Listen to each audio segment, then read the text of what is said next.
Ngayong gabi po, we will have si Boots Mendoza. Medyo suki na po namin siya. And we would like to have the privilege once again of being illuminated dun sa issue ng paano natin i-engage itong next generation. Last week, we had si Jair talking about yung how we can understand yung mga millennials as a category, but also as yung mga characteristics nila na kailangan natin i-address. Now, tonight, we will have si Boots to talk to us about what does it mean actually to really engage this generation na maraming distraction sa paligid nila. Kagaya ng aming generation, very focused kami sa isang bagay. Social justice issues, ganyan. Marami silang pinagkakaguluhan ng isip. Plus, marami rin din silang inner life na mga issues. So, si Boots, dahil siya ay isang psychologist at merong wide na experience sa community-based na approaches, we would like to hear her tonight. So, si Maria at si Jail will continue yung thread natin on how to engage the next generation. Marie? Yes, maraming salamat Ate Melba. Kuya Jail, nako, exciting to. Last week, we looked at the issue ng mga kabataan from a sociological lens. Ngayon naman, sa lente ng isang psychologist. So I'm really excited to hear what she has to say. Especially, of course, engaging yung current context natin na we're still in the midst of a very stressful situation, no? Hindi lang dahil sa pandemic, pero dahil sa mga nangyayari sa paligid natin. So, yes. Ate Boots, bumati ka muna sa ating mga viewers. Okay. Magandang gabi. Magandang gabi sa inyong lahat, sa maraming nakikinig at sumasali sa Talakayan dito sa ISIP-ISAK. So, and I wish everyone Happy New Year. Sige pa. Oo naman. New Year pa. Basta January. Sa ating mga hanggang February actually kasi Chinese New Year pa eh. Oo nga. Tama. Mismo. Exactly. Ayan. Bahagi na yan talaga ng ating kultura at consciousness. Kuya Jail, siguro I'll give you the floor. If there's anything that you want to ask Ate Boots, you want to launch this conversation with a question. Ano ang nakalagay sa iyong what hangs over your head? Siguro natin sa context, no? So, mga brothers and sisters na kasama natin dito sa ISIP-ISAK, no? Faith Conversations on Faith and Society. Ang ating paksa ngayon ay Engaging Generation Next. So, kasama natin si Ate Boots, isa siyang community psychologist. Marami tayong mga itatanong sa kanya kung paano ba natin i-engage ang mga kabataan ngayon. Ate Boots, first things first.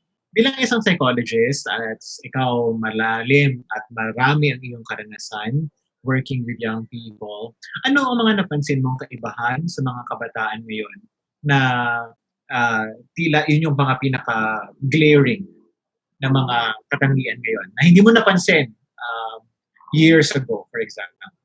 Sige. Simulan natin. Oo. Siguro yung quite glaring at this stage would be kasi there's so much uncertainty sa panahon ngayon, no? Bagamat nung kahit before the pandemic, syempre kahit papaano, lalo na when you reach yung adolescence, that's a new territory.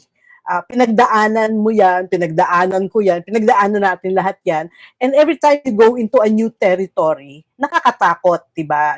Hindi mo alam what is expected of you, especially kung may mga expectation ng pamilya, may expectation ng lipunan, pero hindi siya kino-communicate. Particularly siguro sa kultura natin, kasi malakas sa kultura natin yung pakikiramdam rather than being verbal. Diba ganun tayo? Makiramdam ka, dapat alam mo kung how you should behave in public o kung anong dapat at hindi mo dapat sabihin. So, ganun tayo as a people, mahilig tayong makiramdam. At ina-expect yun ng elders natin na dapat marunong tayong makiramdam, no? And so, kapag walang way to get feedback kung tama yung pakiramdam mo, kung minsan doon nag-uumpisa yung problema. But going back dun sa question, maraming uncertainty. So, regardless ng pandemic, matindi, may uncertainty talaga. Every time you move into a new stage in your development, development stages ng buhay. But it is especially more para mas pronounced right now, yung feeling of uncertainty. Lalong-lalo pa yung may kinuha kang kurso, nung kunin mo siya, alam mo may kung anong trabaho ang magkakaroon ka. And then all of a sudden, nangyari yung pandemic. All of a sudden, yung course, no, yung degree mo, doesn't seem to make, doesn't make sense anymore. So, nadadagdagan ngayon yung uncertainty ng tao. So, malaking parte ng buhay ng mga kabataan ngayon, yung uncertainty. At lumabas yon, if I remember right, no nag-FGD tayo, Marino, Yes. talagang matindi sa kanila yung hindi nila matansya kung ano yung future. Hindi nila mag-grasp, no? So, of course, they will try their best to, alam mo yon, to alamin, pero but the thing is, even adults like us, no, we're grappling dun sa issue ng future, but more so now na yung mga, lalo pa ang information, nahihirapan tayong malaman kung reliable o fake, diba? Kung tama, kasi basically you make decisions in your life based sa anong stimuli ang pumapasok sa senses mo, diba? Kung ano yung information na pumapasok sa pagkatao mo, sa isip mo, you evaluate and you make decisions base doon. But suppose yung sources of information, even yung experience mo, ay hindi mo matansya kung realidad, kung tama o hindi. Ito ba ay fake experience o talaga bang ganito ang buhay? So it's creating a lot of that uncertainty. Meron nga tinatawag tayo ngayon, Tiva, I'm sure you've heard of this, yung VUCA, yung volatile, uncertain, complex, and ambiguous. Maaaring ginagamit yan sa society in general, but sino bang composition ng society? Mga individual. So kung yan ay na-experience ng malaking pamayanan, na-experience din yan ng bawat isa. And more so para sa mga kabataan right now, na internally, meron na silang mga changes that they have to deal with, but externally, mas marami silang dapat tingnan at asikasuhin, no? Yeah. Which begs the question, Ate Boots, are young people today more anxious than, say, young people in the 1990s or 10 years ago? Is that what we're hearing from you? May mga I ganun think ba so. parang Oo. Mas anxious sila, mas, alam mo yun, they're less sure of themselves. Not all of those would be doing nila, diba? But because meron kang sitwasyon outside, let me just talk about, for example, yung maybe you've heard of William Bridges, no? Meron siyang tinatawag na transition model, no? Basically, it talks about, although it's a concept na ginagamit sa organizational development, but sa totoo lang, if you read at yung kanyang transition model, it could really be applied sa mga tao. Kasi ang sinasabi niya, change is something that happens outside of you. Okay? Halimbawa, nawalan ka ng trabaho, bumagsak ka sa klase, namatayan ka ng minamahal, o katulad ng pandemic. These are things outside of the person na may effect sa kanya. Ang problema, ang sinasabi niya, sometimes yung kalooban, yung tao mismo, hindi siya nakakasunod dun sa external change. Kasi hindi siya napaprocess. So yun yung sinasabing transition. Yung change are things that happen sa labas ng tao, while yung transition ay yung pagbabago na nangyayari sa looban, sa isip, sa damdamin ng tao. At yun kadalasan hindi napaprocess. Ang napaprocess yung change. Pero yung transition ng tao, hindi siya napaprocess. And kapag walang ganong opportunity, all the more nahihirapan ng tao. Yeah. Wow, Ate Ate Boots, before Marie asks the next Go ahead. question, Yes, pwede ko bang i-probe yun? Ano yung ibig sabihin ng processing? Ano yung ibig sabihin ng Yeah. processing para sa mga hindi psychologists? Oo. Ano yung ibig sabihin? Well, base dun sa modelo, no, sa model, sa transition model na sinasabi ni William Bridges, merong 3 stages yon, at in every stage, dapat tinutulungan mo yung tao to process. Unang-una, yung tinatawag nilang ending stage, losing or letting go. So kung halimbawa itong pandemic, no? In my case, no, ako ay sanay akong magbigay ng training face to face, okay? So for such a long time, yun ang competency ko, that's what I'm known for. All of a sudden, the pandemic happened and my movement, no, ay nahinto, no? I cannot just be doing training anymore. I cannot assemble people kasi bawal yon, no? So all of a sudden, ang ano ko ay, pwede pa ba ako magbigay ng training? Pwede ko pa rin ba ipagpatuloy ang karir ko? Hindi ko alam, no? So, until I hold on to that, and I keep saying, hindi, hihintayin kong bumalik yung normal na yan. You have to remember, there was a time na people weren't letting go. Ini-insist nila, babalik tayo sa normal. Babalik tayo sa dati. So, hindi tayo nagle-let go. Until we realize, 3-5 months down the line, we realize, matagalan pala to. Kailangan, I have to do some changes already, o pagbabago sa buhay ko, pagbabago sa mga nararamdaman ko. Mukhang hindi na ako babalik sa dati. And that's when, but the earliest na matatanggap mo na meron dapat mabago sa buhay mo, mas madaling mag-cope. Pero the more you deny it, mas mahihirapan ka. So halimbawa in my case, sabihin ko, ay nako, basta hihintayin ko. Hindi ako mag-aaral gumamit ng Zoom. Hindi ako mag-aaral i-convert ang mga materials ko into PowerPoint. Basta maghihintay ako. Eh kung naghintay ako, di ba? Problema yon, di ba? So, yun yung sinasabi. So, yun yung first stage. Once you realize na there's an end to this phase of your life and you have to move on to the next stage.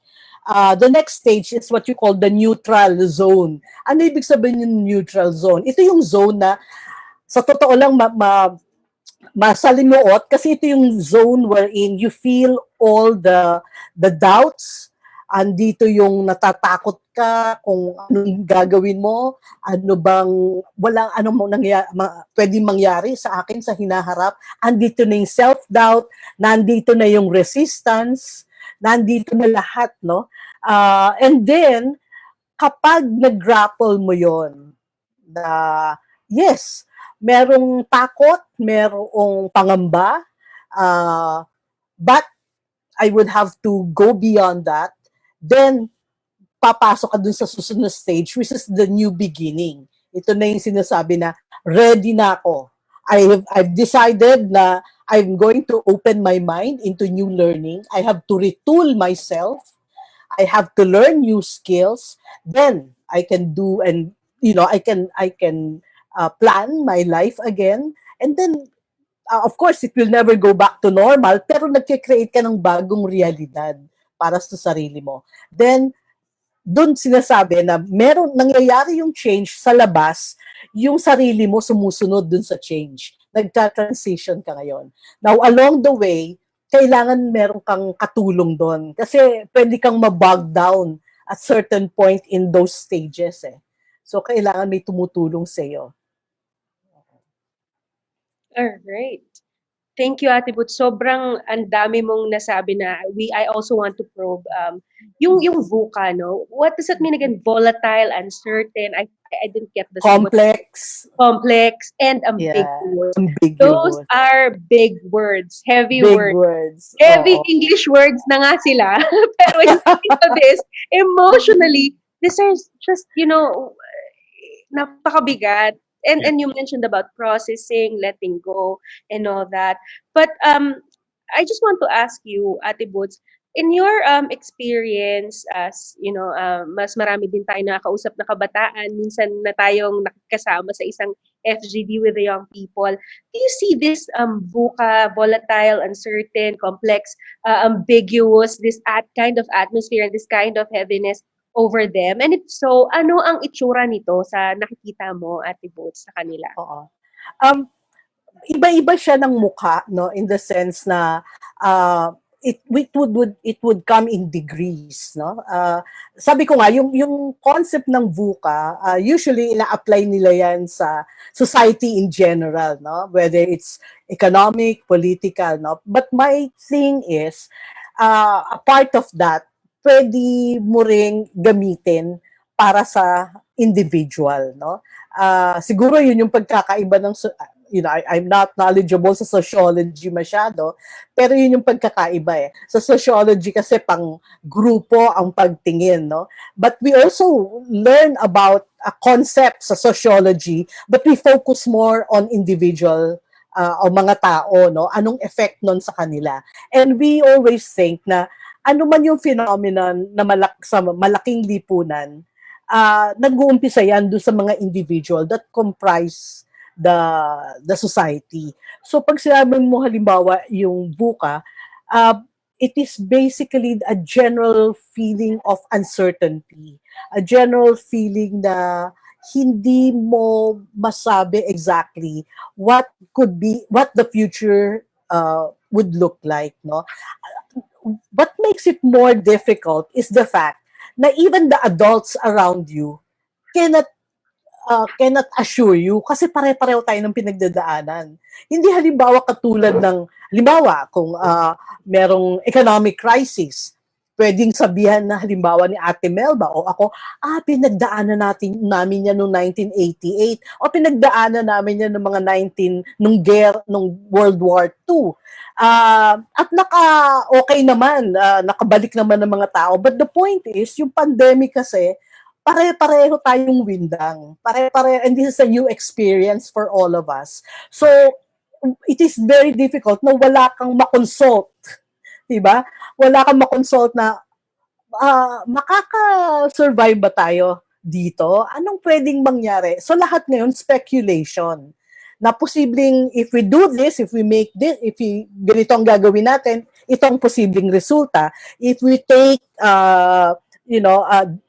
this road, pwedeng ganito. Pero nobody at this point can tell you ano ba talaga ang itsura ng future natin. Nakapin ba sa... in fact, ang tingin ay para bang ang buhay natin ay naka-angkla dun sa vaccine. As if, diba? As if yun lang ang importante. Pero we have to go beyond that vaccine kasi hindi tayo sigurado, no? Even yung mga mayayamang bansa are not even sure how they will respond, how the future would look like. So it's a very much unknown territory. Hindi ko alam whether ipaparallel natin siya sa experience ng mga Israelita, no? Nung nasa wilderness sila ng matagal. That's how many years, no? That's 40 years in the wilderness.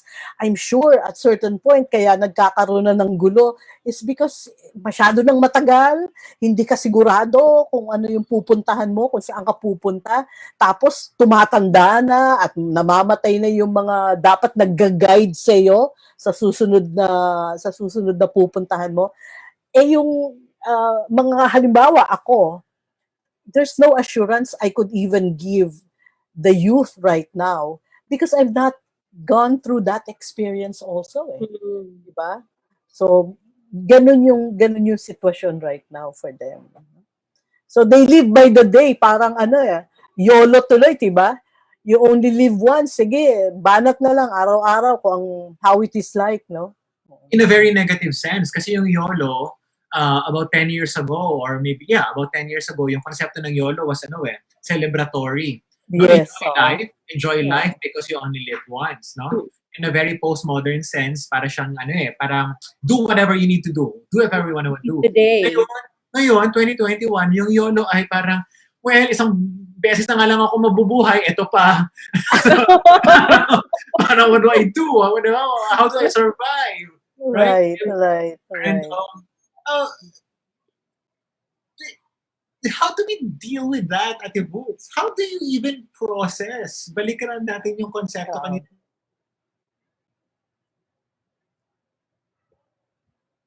Yes. Ayun. Yun, naghang ata. Nag-freeze lang.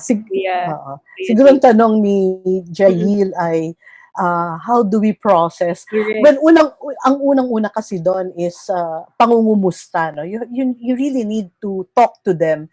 Kasi yung pakiramdam ng isang tao, ni person A, ay maaaring iba sa pakiramdam ni person B. Diba? So, hindi natin pwedeng idekahon, or we cannot have one process or one intervention fits all. Kasi magkakaiba ng experience. Of course, we in terms of tools, maaaring may magamit kang pare-pareho, pero how you respond dun sa gagawin mo, depende kung ano ang sagot ng kausap mo eh. So, the first thing is really to listen to them. Ano ba, nasaan sila? Where are they now? No? Kung may kausap kang kabataan, you just need to listen to them first. You just need to know where they are coming from. Ano yung bumabagabag? Or for that matter, what is making them live, each day? In fact, one of the things that one could do is yung tinatawag namin na sentence completion. Diba? You ask them, ano nagpapasaya sa iyo sa araw-araw ngayon? Diba? Ganyan din ba kahit noon bago mag-pandemic? So doon pa lang makakakuha ka na ng informasyon, diba? O anong tingin mo sa hinaharap mo? Ang hinaharap ko ay, so it is good, lalo pa kasi sa ating mga Filipino, hindi tayo very spontaneous. Kaya to us, ako based sa experience ko, nag-work yung sentence completion eh. Kasi they like finishing sentences. Pero nahihirapan sila to start. Diba? So you could use that in gathering information from young people, no? Especially hindi verbal masyado. Correct. Ate Boots, meron tayong magandang question dito. We really like it. Nag-usap lang kami ni Kuya Jill ngayon. Speaking of listening, madalas, akin lang naman ito, it's my humble opinion, madalas sa simbahan, hindi naman natin pinakikinggan ng mga kabataan. In fact, we feel one of the things that I love about what you shared, Ate Boots, sa mga nakaraang episode natin is honoring silence and giving space for us to be silent and listen in silence at talagang, curate our ideas and thoughts in silence. Parang hindi ganun ang nangyayari sa ibang church. Sabi ni Tim, pasok ko na yung question ni Tim, sabi niya, paano ninyo ma-assess ang mga gimmicks ng mainstream churches and fellowships where there are so many going on in the trend ng mega churches with lively bands and inspirational speakers? The church is pressured to be like a concert or a bar sometimes. Although not necessarily bad yan, sabi niya. How much should the church be pouring resources in this production? So parang instead of pakikinggan kita, hindi, let me say something to you, or let's sing together, or let's jump up and down. So, I mean, sabi nga ni Tim, not bad, pero, especially ngayong time ng pandemic, how are these gimmicks, relevant? Of course, they don't meet naman face-to-face, pero meron silang may mga grupo sila, may small group sila. I just hope na may listening katulad nung sinasabi mo. Pero what can you say about this, Ate Boots? Oo. Nag-agree ako doon sa sinasabi ni Tim at ninyo, no? Kung minsan dumating yung point na masyado nang maingay sa simbahan. And when I say maingay in the sense na para bang activity-driven lahat ng ginagawa. Dapat busy, dapat may project, basta dapat may ginagawa. Ang tanong, yung bang ini-introduce o ginagawa sa simbahan, sumasagot ba siya sa pangangailangan ng mga kasapi o miyembro? Or gusto mo lang, alam mo yun, sabi ko ngayong, gusto mo lang punan lahat ng space. Parang gano'n, 'di ba? Parang gusto mo lang make sure na walang pahinga, 'di ba? O walang pananahimik. Oo, parang Correct. tayo pa yung uncomfortable kapag tahimik, pero ang lagi naman natin sinasabi yung pananaw na kailan ka ba kinakausap ng Panginoon, 'di ba? Kinakausap ka kapag ikaw ay tahimik, 'di ba? Maaring meron siyang mensahe sa mga events happening around, pero yung talagang mensahe sa iyo personal, naririnig mo yan sa kaibuturan ng iyong damdamin, ng iyong pag-iisip, ng iyong puso, and you would find Christ in the recesses of your self, yung core. Kailan mo maririnig yon? Kapag tahimik, diba? So I think it's very important na meron din, tama yung sabi ni Tim, wala namang masama na may mga activities. Ang tingin ko lang, napaka-importante, let's make sure unang-una na nakukonsulta sila. Ito ba yung gusto ng mga kabataan gawin, 'di ba? Nakakasagot ba talaga 'yon sa pangangailangan nila, no? Rather than puro activity, puro baka naman pwede rin i-balance din. Dapat may mga activities din wherein they can be more introspective, no? And I'm not saying this kasi introvert ako.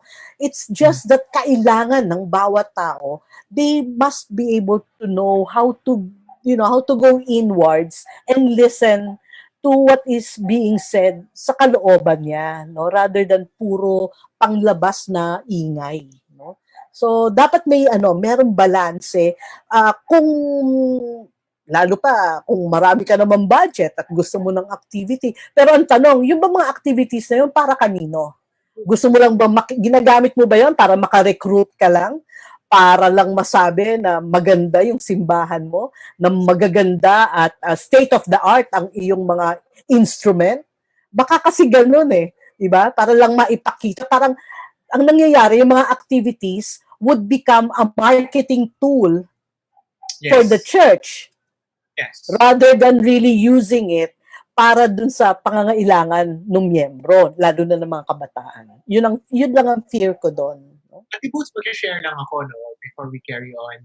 This really reminds me of my experience. I lived in Singapore in my 20s when I was doing my graduate school, and I was part of a very, very big church na medyo ganyan ang mindset na parang, holiday ngayon, kailangan may activity tayo. Christmas na, so kailangan every week meron tayong build-up, no? To the point na napansin ko, syempre 20s, di ba, yung energy ay nag-uumapaw, parang sige, ibubuhos ko yung lahat. Pero napansin ko, ako nakayanan ko siya kasi na-excite ako sa ganun, pero maraming nag-fall out yung overtime, parang na-burn out. Imagine in their late 20s, burnt out. And I think it goes back to ngayon napaisip ako na, oo nga, it goes back to exactly your main point na madami ng ginagawa, pero nakakatulong ba talaga? Lalo na siguro sa panahon ngayon. Right. Hindi yata ito yung panahon na parang madami dapat ginagawa. Kung meron man tayo dapat ginagawa, it's really the introspection that you are telling us. Right. Okay. Very interesting. I was, gusto ko lang i-share. One time, I was asked to give a talk about time, treasure, and in the tatlong T, no? Time, talent, and treasure.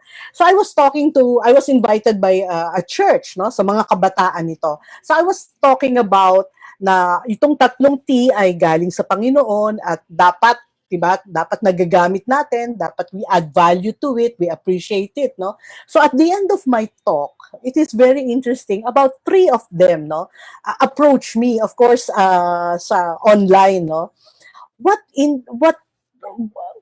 talagang nag-pick yung aking is, alam mo, sagot nila sa akin, kasi mga choir members. At ang sabi, alam mo, Ate Boots, na-realize ko, yung gift ko of singing, ginagamit ko lang sa loob ng simbahan. At ginagamit ko lang pag Sunday. Pero na-realize ko, hindi ko nagagamit ang gift ko para tumulong sa aking community. So, sabi ko, magandang realization yon, ano, na tama, meron tayong mga gift na galing sa Panginoon, pero ang tendency kasi ginagamit, wala namang masama, gamitin mo siya sa, sa praise and worship. But the thing is, parang yun na lang ang venue, and then they don't use those talents and those gifts in going out sa community, no? And reaching out to other people. So within the community, within the church din lang yung paggamit ng gifts, no? At ito ay isang bagay na mga kabataan nasa loob ng simbahan, no? Na wala, hindi sila, nandun lang sila pero hindi sila aware ano nangyayari sa labas ng simbahan. Di ba? At Correct. paano nila gagamitin yung sarili nila sa labas ng simbahan, sa society. Maraming activities pero hindi na si search yung meaning ng mga activities na yon. And in this Right. time of the pandemic, pwede yan yung mga online meetings, online church gatherings, pero walang one of the things that you said kanina, Ate Boots, na hanggang ngayon it really latched on my mind ay yung feedback, no?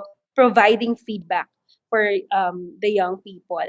So, and you said about, you mentioned about kamustahan, listening to them. Ano pa yung mga pwede nating gawin so that the young people can feel na, uy, pwede pala akong magbigay ng ideas ko dito kay Ate Boots, dito sa taga-church namin, si Kuya, si Pastor Jail, pwede ko pala siyang itap para sabihan. How do we create that environment where people are, especially the young ones, are confident to give their feedback?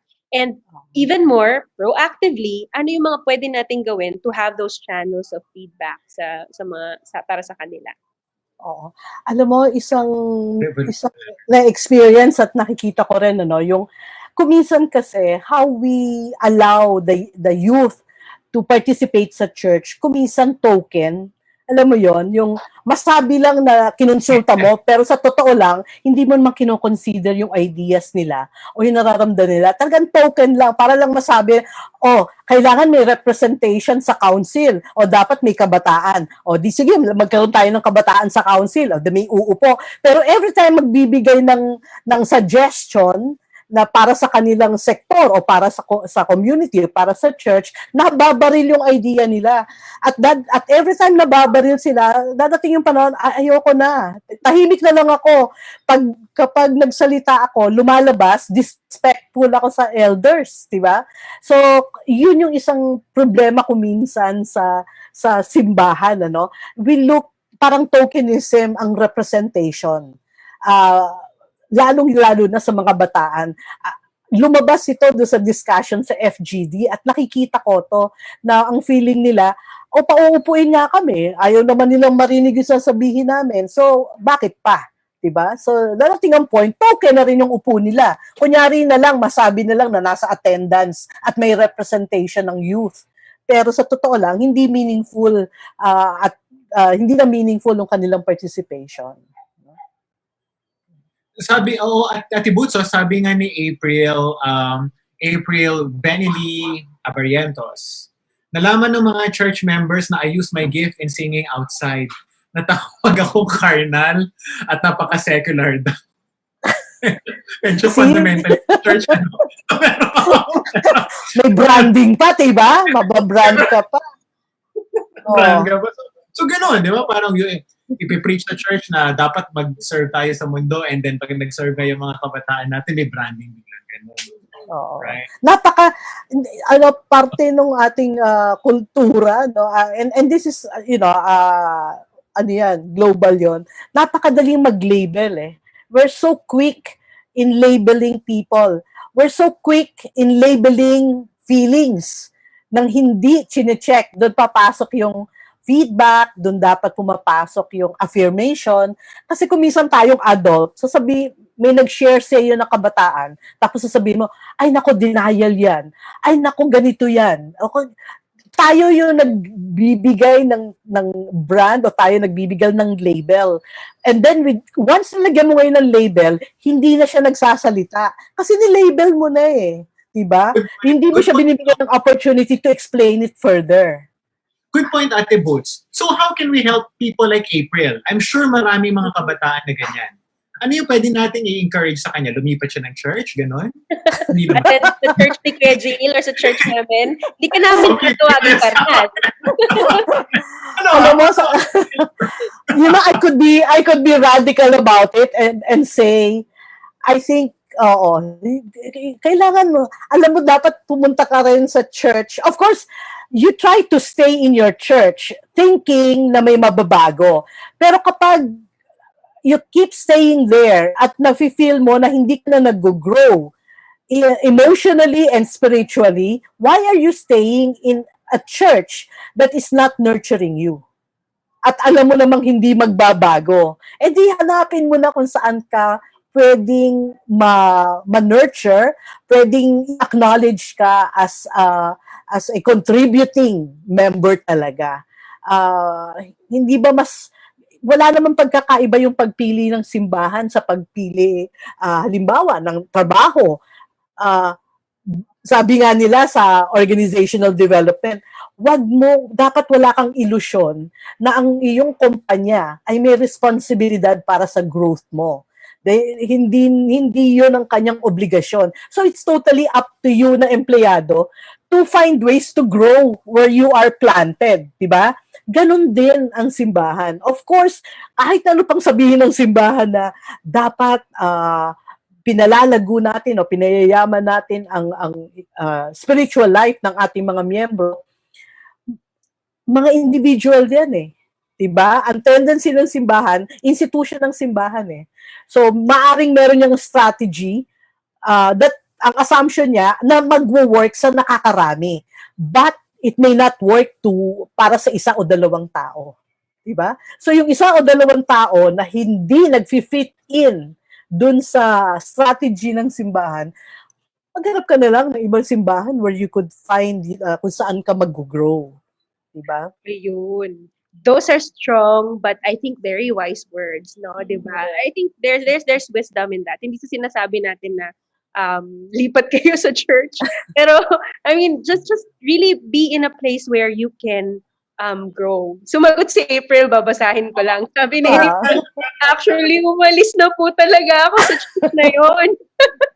Kasi ang dami pong ibang issues and theology. In their theology, halos lahat din po ng mention ninyo how the church are treating the young people, talagang na-experience ko. I thank you po, I feel heard. Oh, we're so happy, April, that you're speaking with us and we are conversing with you. Pero alam mo, natatawa tayo. Kaya lang kasi, this is a reality. Serious yan. And, you know, one of my discoveries this pandemic is that we have a lot of young people na mahal talaga ang Diyos at mahal din ang bayan, but they cannot find the church a critical space for discourse. Critical, negatively, kritik sila. Pero yung inaalaw ka to explore and really just, think through things very carefully, see things from different perspectives and lenses, hindi ini-encourage sa church. Kaya sabi din ni Coach Laika, kung maipasok ko lang, sabi ni Coach Laika, sabi niya, I hope that your conversations dito sa ISIP-ISAK will be like a home for the young people na hindi heard. Ate Boots, what can you say about this? No, of course, from your expertise as a psychologist, why are these young people leaving the church? Aside from, of course, obviously, feeling nila attacked sila or honestly attacked talaga sila, psychologically, ano yung nakikita mo dito, Ate Boots? Oo. Alam mo, sa totoo lang, may pagkakataon naman kasi na may mga tao, may mga kabataan, kuminsan hindi naman sila kaagad naghahanap ng sagot eh. Kuminsan, just the chance to ask a question, malaki na sa kanila yun eh. Hindi naman nila ina-expect na perfect ang church. Hindi naman nila ina-expect na perfect ang pastor nila o ang kanilang deacon, diba? O deaconess, no? Basta lang mapakinggan sila, kung minsan sapat na eh. At mapakinggan sila with suspended judgment. Yung hindi yung bigla-bigla paparatangan ka or kaya sabi ko nga kung minsan tayo, we seem to be living in guilt all the time kasi not because talagang may guilt feeling ka, but because other people impose that on you eh. Akala mo okay lang until sabihin nila na bakit secular o bakit ganyan music ang ginagamit mo. Diba? I mean, kuminsan, it's because we are made to feel that way. So, I think that one of the things na maaaring gawin ng simbahan, gradually, we cannot expect naman the church to mag-overhaul ng bigla-bigla, no? Kasi institution yan. Ang tendency niyan talaga is to hold on to their rules, to hold on to their dogma, diba? Pero sana merong kagustuhan man lang na makinig at intindihin, no, yung mga tanong ng mga kabataan. Alam mo, Pwede Ate mag-umpisa Boots, doon. Actually, yan in April, no? You're still around. Yan exactly yung point ng ISIP-ISAK. Makapukaw tayo kahit papaano ng mga churches, ng mga congregations. Pero Ate Boots, naglabas din ng kanyang sentimiento si Brother Al Calixto. Nag-chat kami nito after nung ating episode last week, no? And really, hello Brother Al, thanks for joining us again. Basahin ko yung comment niya. Sabi niya, ang problema ang mga taong simbahan nakafocus lang kasi sa spiritual aspect. Hindi holistic ang approach sa kabuuang need ng bawat miyembro. Overemphasis sa spiritual life, pero mas may matinding needs sa buhay pamilya. Ate Boots, why? Why? Is it because the pastor is not trained? Is it because they don't know how to deal with hardcore issues? Why? Maraming posibleng sagot doon. Isa, kuminsan may mga denomination na kapag ang focus ay paramihan ng miyembro, 'di ba? So, ang tendency mo yung ginagamit mong pamamaraan sa loob ng simbahan ay to get more people join the church. At saka mo na asikasuhin kung ano yung need nila or kung magbigay ka man ng in terms of helping them with their spiritual growth. Alam mo yon, yung malawakan, parang sinasabi nga namin parang yung traditional marketing na sige, meron message, tapon mo, bahala na kung sino makatanggap ng mensahe, kung anong epekto sa kanya.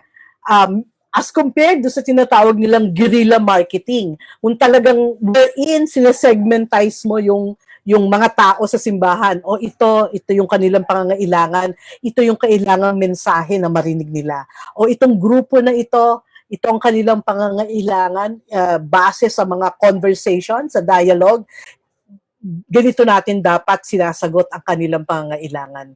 Bihira kasi yung may mga simbahan na may tendency that they come up with, alam mo yon, motherhood statements, and then itatapon sa kongregasyon. Bahala ka kung paano mo i-interpret yon, bahala ka kung how it will affect you, no?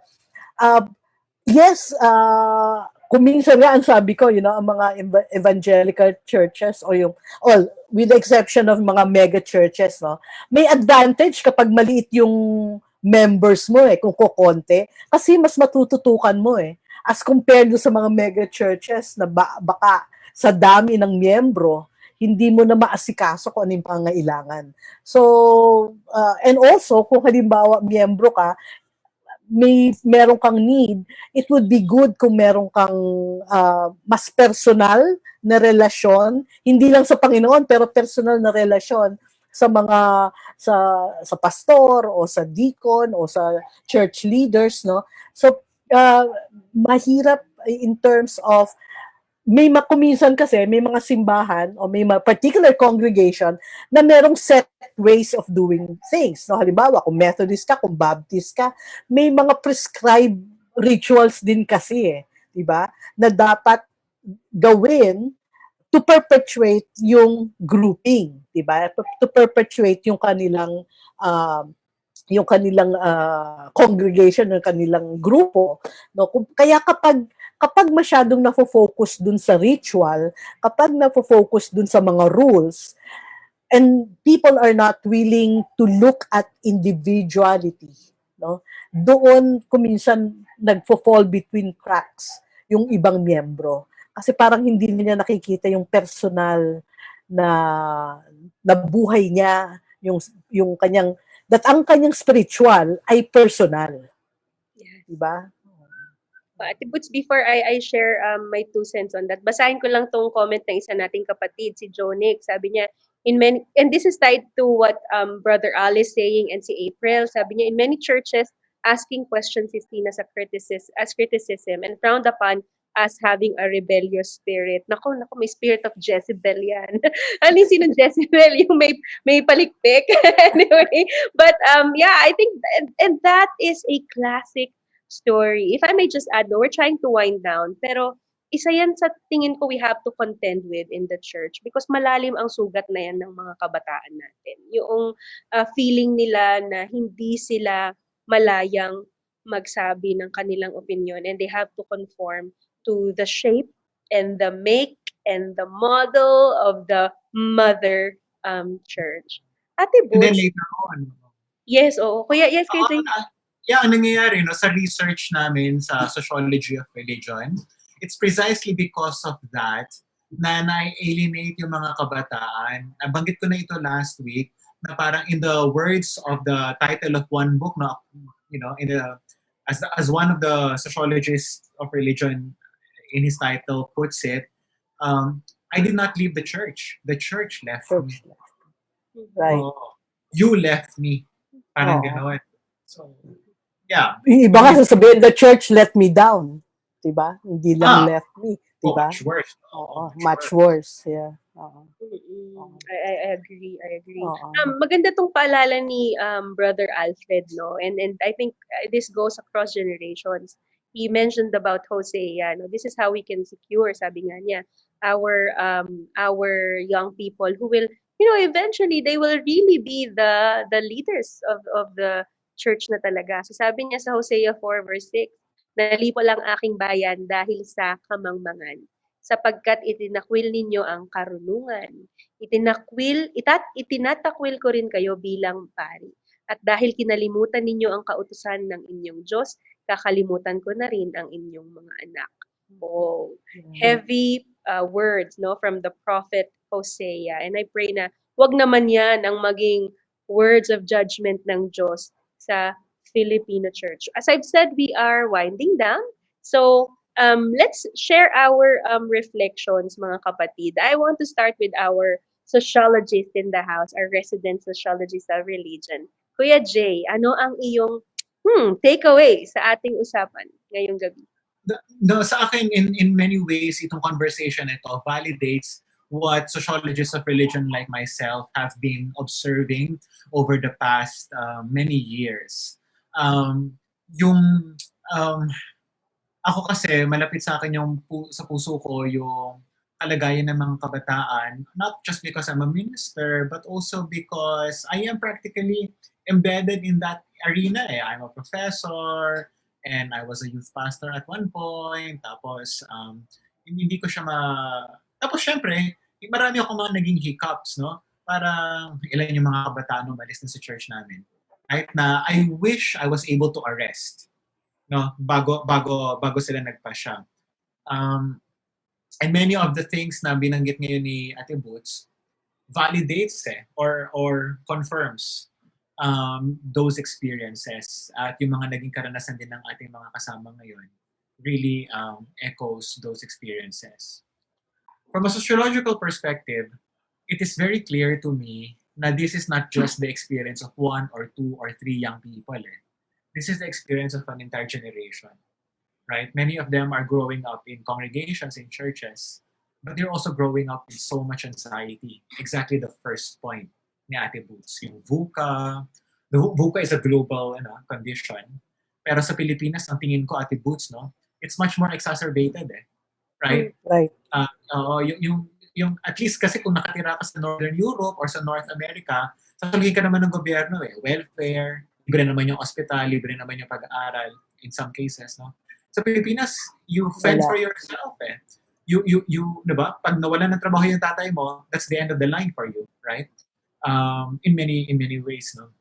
And so And so mas mabigat yung karanasan ng mga kabataan ngayon. And to me, mahalaga yung mga pinag-usapan natin ngayon kasi baka yung first step, hindi man natin matulungan lahat ng mga pangangailangan ng kabataan, at the very least, they can be heard. So gaya ng naranasan ni April ngayon, we heard her. Baka yung maraming mga kabataan just need to be heard. And that might be revolutionary enough for them. That to me is my very big takeaway from this episode. Yes, salamat Kuya Jay. Siguro bago naman tayo pumunta sa ating guest para sa kanyang words and kay Ate Mel, siguro share ko lang na from my perspective naman bilang isang batang pastor, I just feel that we have a crisis of leaders who know how to do introspection. Iniisip ko, bakit kaya hindi sila marunong? Dahil ba hindi ito naturo sa kanila ng previous generations? Or dahil ba talagang nakakatakot lang kasing sumisid paloob sa atin? And I think for whatever reason that is, kailangan natin ng mga courageous na leaders who will learn and know how to introspect so that they can guide the young people. And kasabay na din yan ay yung crisis ng leaders who are comfortable with feedback. Na hindi nila nakikita ang feedback na atake sa kanilang leadership. Kung hindi ongoing dialogue, para lang talaga magkasama tayo at magawa natin ng mahusay ang misyon ng Diyos at hindi lang misyon at vision ng simbahan natin. Siguro that's my simple takeaway ngayong gabing ito. Ate Boots, before we pass this on to our dear Ate Melba, ano naman po ang inyong takeaway? Yung gustong ibigay sa ating audience rather. Oo, parang vicious cycle kasi, yung sinasabi mo kanina na bakit ganito ang mga leaders sa simbahan, ay maaaring dahil pinagdaanan din nila. No, kung leader ka, and you've been there for a long time, and you have been in control, yung feeling mo na mag-hand over ka na sa susunod na generation, kuminsan nakakawindang din yon kasi ang feeling mo, mababawasan ka ng control over things around you. And that is why, but it is never too late for our adult leaders of the church to change the situation. Kung sinasabi natin na ang mga kabataan ang susunod na magiging leader ng simbahan, walk the talk. Pakinggan natin, let them, ang sabi ko nga there's such a thing as inclusive development. Let's have inclusive spirituality. Siguraduhin natin na sila ay talagang kasama, na pag sinabi natin gusto natin silang susunod na leader, bigyan natin sila ng leadership practice, hindi token. Pabayaan natin mag-lead sila at pabayaan din natin sila to make mistakes. Kaya nga nandyan pa rin tayo para gabayan sila. But not to allow them in the first place to try and be leaders kung nasaan sila, mai-stunt ang growth nila. They will never grow sa kanilang church and they will never take on the leadership position kasi matatakot yan. So let's look at, ang iwan ko, dapat ang mga kabataan natin, sige lang, continue to be daring, continue to insist, kasi you have something to offer your church. Ano kung matawag kang erehe? Ano kung matawag kang filibustero? Diba? Ganun ang sitwasyon Pero kapag wala ka at nag-withdraw ka na, all the more your church will never grow. Sabi ko nga, when people ask me, why are you criticizing your church? I am criticizing my church because I love my church. It is when I don't talk anymore and criticize, indifferent na ako. Ibig sabihin, diba? Naghugas kamay na ako, ayoko nang makialam. At that is the worst that a member can do, yung ayaw na niyang makialam. Okay? So I encourage our youth leaders na nandito na every time there's a challenge, step up to the challenge. And something will change eventually. Don't lose hope. Pero pag na-feel nyo na talagang hindi kayo nag-grow where you are, humanap kayo kung saan palagay ninyo man-nurture yung inyong pagkatao. Look for a place where your growth will be supported. Let's have an inclusive spirituality in our church. Maraming salamat po.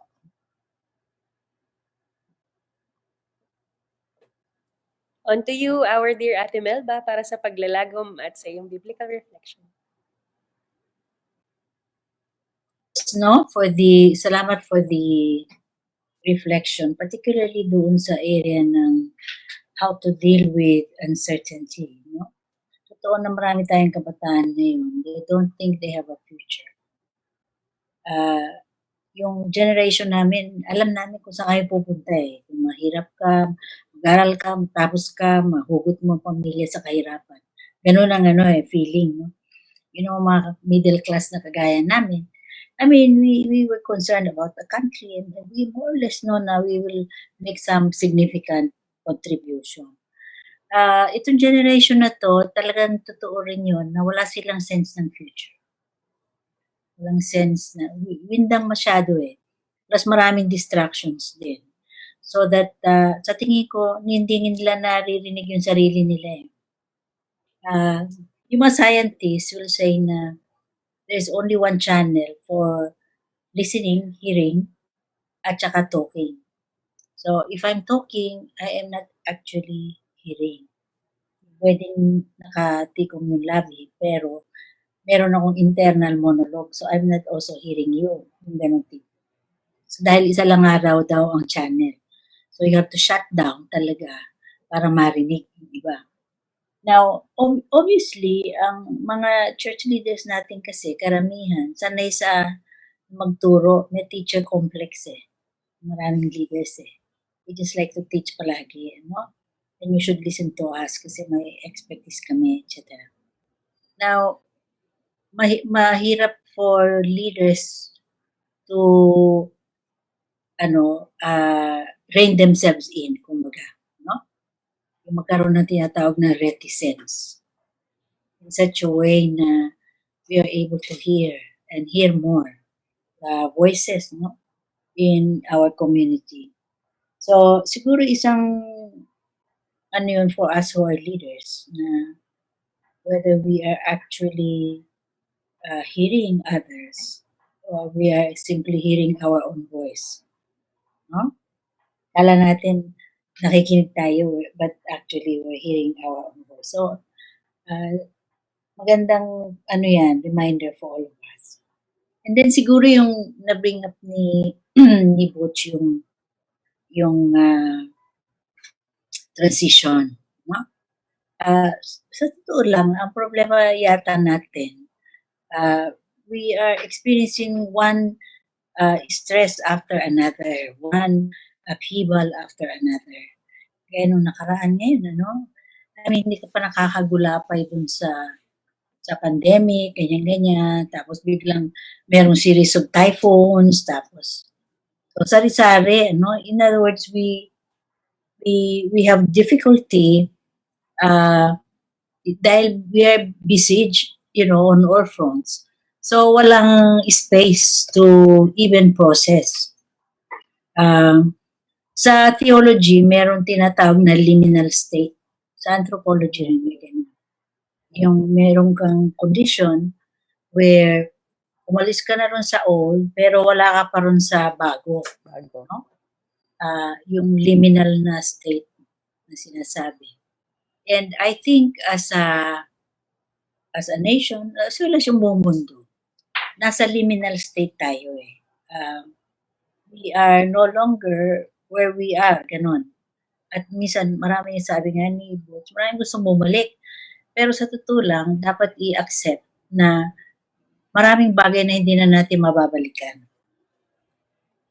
And I think we should start thinking na, especially those of us who are faith-based communities, ang idea natin is just to go back to the old normal eh. No? Lalo yung mga matatanda. You like the old wine kasi you're used to it, you're familiar with it. Pero, I think this is a call mula sa Diyos sa ating panahon. Na we have to learn to deal with this liminal state. No? At what are the new things that God is inviting us to do or to be?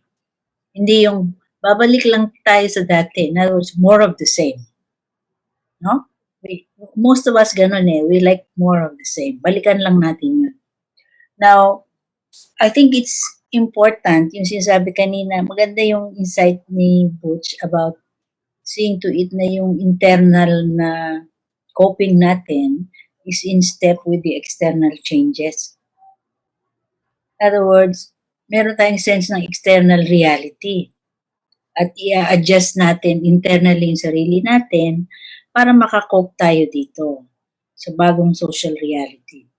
And I think, parang ano yan eh, si Trump eh, he cannot deal with the other reality na natalo na siya. So kung ano-anong mga minamanufacture nila, no, that we, niloko sila, na-cheat sila, etc.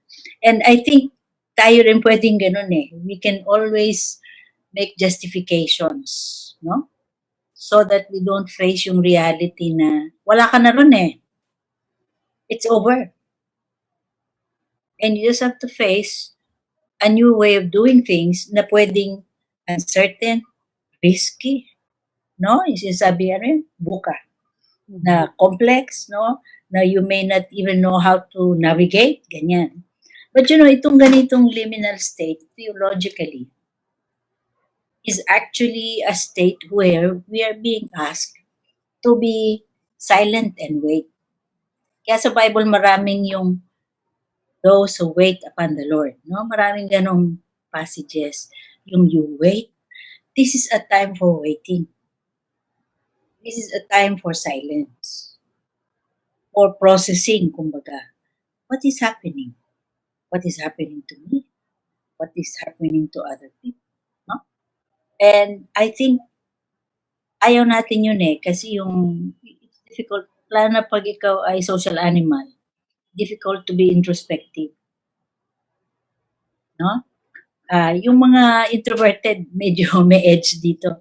Pero yung mga extroverts, nahihirapan sila dyan. But that's okay. So long as pwedeng in small groups, we do the communal na introspection. Actually, dapat ang church is like that eh.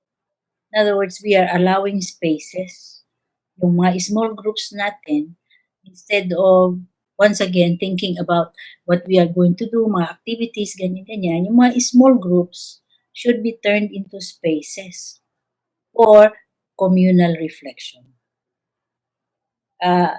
Noon merong isang anthropologist, I will not name her, gumawa siya ng na sabi niya, isa raw negative aspect ng Filipino personality, yung incapacity for reflection. Sa tingin ko, hindi naman. It's just that you have to deal with so many things one after the other. Hindi kaya sa West eh. Ang West napaka-stable ng mga societies nila. So, hindi yung bigla na lang magbabagyo, bigla na lang magkakaroon ng earthquake, bigla na lang magkakaroon ng vulkan na eruption, yung mga ganyan. You have to deal with so many things all at once. And, not to mention bad governance, etc. Hindi stable ang mga institusyon mo. So actually, medyo mas mahirap maging introspective because you have to deal with so many external changes and upheavals.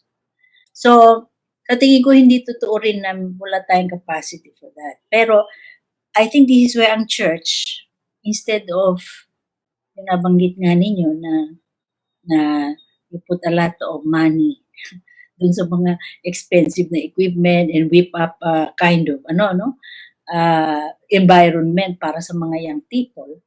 Pero sa tingin ko, na-appreciate din ng mga young people when they have small spaces where they feel secure, they feel listened to, they feel nung warmth.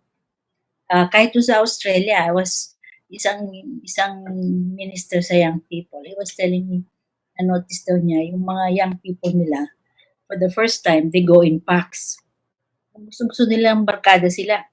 Now, of course, sa kultura natin, alam natin yung mga barkada. I mean, we've always had mga barkada, kaya masaya tayo. Kasi sila, mga loners sila normally. Tsaka yung generation namin, mas individualistic. Pero ngayon, nanonotice nila, even in Australia, gusto nila, they are in small groups. They go in packs. So, pwede silang mga salbayang mga gangs, pwede rin silang mga mga simple na mga friendships, no? And sabi niya, merong ganong longing for relationships. No? And I think na-mention na rin yun before natin, yung meron silang longing for relationships. Kasi sa mga homes nila, maraming broken marriages maraming mga ganun So, meron ganung longing yung mga kabataan for in-depth na mga relationships that make them feel secure. And sa tingin mo yung church dapat ganun primarily, no? Hindi yung whipping up all these mga bans and all this ganyan. If the churches become safe spaces, in fact, instead of critical na mga spaces, but spaces for helping people to experience yung warmth, yung security, yung safety of being in a loving relationship. First and foremost, yun ang trabaho ng church na we give that space. Ngayon, kung wala naman yun, ang aking payo sa mga kabataan, you make your own space. No? Nung nag-umpisa ang ISAK, ang feeling ko, 1 or 2, 3, 10 lang kami ganyan, wala lang. Tapos yung evangelical community, na galit po sa ISAK, ng mga heretical kami. But, we were able to survive because meron kaming in-depth na community. No? Mga bata pa kami noon, 27 ako noon So, in other words, nakasurvive kami because we were really, we made our own space. Walang space sa evangelical community, but we said, we are going to be here and you might as well deal with us because we are not going to go away. No? So, yung siguro sa mga kabataan ngayon, maghanap kayo ng mga allies, yung mga kakampi. Hanap kayo ng mga kakampi nyo, kahit konti lang kayo, and make your own space. And sooner or later, people will realize you actually have a more superior sense of what church is about. So, siguro, gano'n na lang ang gawin natin. We cannot, itong bagay na ito kasi has a question ng inner spirituality. And yung mga kabataan natin, ang siguro ang unang-unang agenda is to make yourself spiritually strong enough so that you make your own spaces, you have your own alliances, and you have your own yung gumawa kayo ng sarili nyong communal na mga rituals. You don't have to be a church. You just make your own communal rituals for loving and worshiping God together. And sa tingin ko, dyan naman nag-uumpisa ang mga churches. So, siguro importante lang na we maximize yung liminal space. And we should not feel insecure just because things are uncertain. It's an invitation for new things.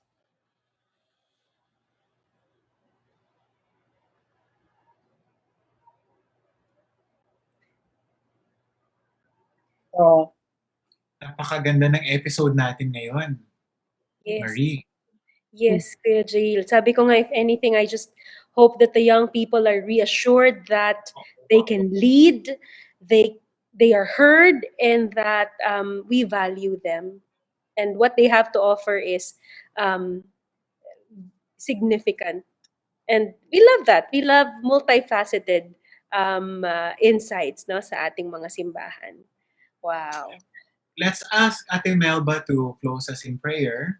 Tapos magpapaalam na tayo sa ating sige, let's pray. Lord Jesus, we want to thank you Amen. and honor you as the God who leads us by the hand. Lord, in a time of uncertainty, salamat that you hold us by your hand. Dinadalain po namin ang marami naming kabataan na naghahanap po ng sarili nilang spaces. Lord, we pray that you may help them either to find their own spaces or to make them. And we ask that these small groups and fellowships will be warm, will be loving and joyful, and where people will find somehow a sense of purpose and direction in their lives. Yan lang po namin ito sa maraming mga kabataan na ngayon po ay tuliro o hindi alam kung saan sila patutungo. Lord, we pray that you may give them a future and a hope. Salamat din po sa aming mga insights na nanggagaling sa mga senior fellows namin, gaya nila Boots or si Jail. And salamat din po kay Marie na part po ng aming mga kabataan sa panahon ito. Lord, we pray that you will continue to raise them and give them a very deep sense of certainty. Na kahit na po maraming bagay hindi namin naintindihan, naunawaan, hawak-hawak po ninyo kami sa inyong kamay. And I pray, Lord, for this entire generation, that you will give them courage to move into the future according to the vision and wisdom that you have given to them, even in their youth. Tulungan po ninyo sila to have courage to walk through the vision that you give to them as a generation. Ito po ang aming dalangin sa panahon ito. In the name of Jesus. Amen. Amen. Yan. Salamat po. Magkita-kita tayo next week. Muli dito sa ISIP-ISAK. God bless you. Maraming salamat, Ate Boots. Bye. Thank you. Po.